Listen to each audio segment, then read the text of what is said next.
नमस्कार फ्रेंड्स, आज के करंट अफेयर्स में आप लोगों का स्वागत है। करंट अफेयर सेशन में हमारा आज के करंट अफेयर्स है, जिसमें पहला प्रश्न है, समावेशी पर्यटन को बढ़ावा देने के लिए एयरबीएनबी ने किस राज्य सरकार के साथ समझौता ज्ञापन पर हस्ताक्षर किए हैं?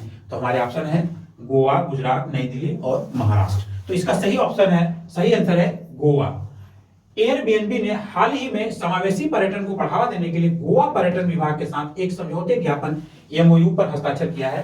गोवा की विशाल सांस्कृतिक विविधता के सप्ताह भर चलने वाले उत्सव रिडिस्कवर गोवा के आधिकारिक लॉन्च के मौके पर इस समझौते ज्ञापन पर हस्ताक्षर किया गया है। एयरबीएनबी एक अमेरिकी बहुराष्ट्रीय कंपनी है, जिसका अर्थ है एयर बेड एंड ब्रेकफास्ट वाला ब्रेकफास्ट नहीं जो हम सुबह करते हैं। हमारा अगला प्रश्न है, हाल ही में किस राज्य सरकार ने ओपन एयर संग्रहालय विकसित करने की घोषणा की है? तो इसके ऑप्शन है असम, केरल, तमिलनाडु और कर्नाटक। तो इसका सही उत्तर है कर्नाटक राज्य ने ऐसी घोषणा की है। अब इसके विस्तार में देखते हैं क्या है। बेंगलुरु में एक ओपन एयर संग्रहालय विकसित करेगी कर्नाटक के सीएम बसवराज बोम्मई ने घोषणा की। सरकार बेंगलुरु में एक ओपन एयर संग्रहालय विकसित करेगी। कर्नाटक के प्रसिद्ध संग्रहालय हैं कावेरी हस्तशिल्प, एक कर्नाटक के जो संग्रहालय हैं उनके बारे में बताया गया है। जवाहरलाल नेहरू तारामंडल, पिलकुला निसर्गधाम युद्धपोत संग्रहालय, राष्ट्रीय आधुनिक कला दीर्घा मेलोडी वर्ल्ड वैक्स म्यूजियम, मंजूषा संग्रहालय आदि एक कर्नाटक के जो प्रसिद्ध संग्रहालय है इनके बारे में बताया गया है।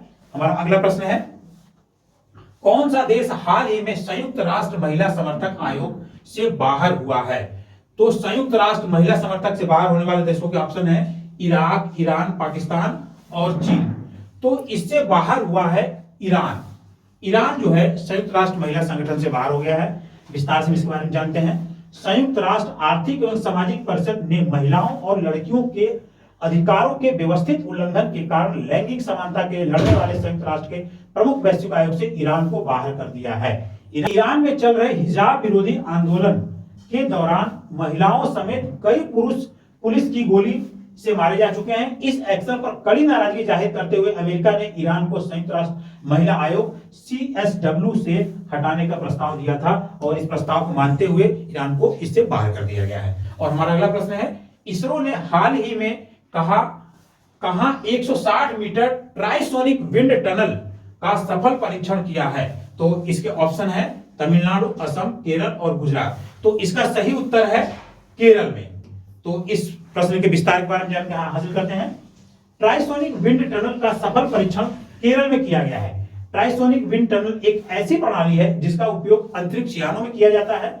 एयरोडायनामिक डिजाइन, बलों तथा लोड वितरण का मूल्यांकन करके और स्केल के नए मॉडल पर दबाव और ध्वनि के स्तरों को बनाए रखने के साथ साथ अंतरिक्ष यान के पृथ्वी के वायुमंडल में फिर से प्रवेश करने की सहायता करती है। एक यान की गति ध्वनि की गति नीचे बनाए रखने के, दूसरा यान की गति ध्वनि के बराबर और तीसरे ध्वनि की गति से अधिक बनाए रखने के लिए किया जा सकता है और इसी कारण इसे ट्राइसोनिक विंड टनल का नाम दिया गया है। हमारा अगला प्रश्न है, किस राज्य सरकार द्वारा हाल ही में अरुणोदय 2.0 योजना का शुरुआत किया गया है? अरुणोदय 2.0 योजना का शुरुआत जो जहां किया गया है वो ऑप्शन है तेलंगाना, असम, मध्य प्रदेश और उत्तर प्रदेश। तो असम राज्य सरकार ने इस अरुणोदय 2.0 का शुरुआत किया है। इसके विस्तार से हम देखते हैं।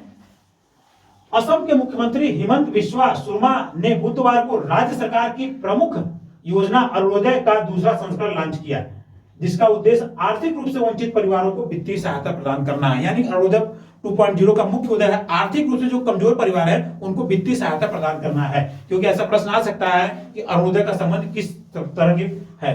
लगभग 17 लाख महिलाओं को प्रत्येक माह 10 तारीख को प्रत्यक्ष लाभ अंतरण DBT डायरेक्ट बेनिफिट ट्रांसफर पद्धति के माध्यम से 1250 रुपए की राशि प्राप्त हो रही है। दीनदयाल दिव्यांग पेंशन योजना और इंदिरा मिरी विधवा पेंशन योजना के सभी मौजूदा लाभार्थियों को अरुणोदय 2.0 के तहत शामिल किया जाएगा। अरुणोदय योजना के तहत दिव्यांगों और ट्रांसजेंडरों को भी शामिल किया जा सकता है। अभी भविष्य में दिया जाएगा। अभी महिलाओं को शामिल किया गया है, लेकिन विकलांगों और ट्रांसजेंडरों को भी इसमें शामिल किया जाएगा।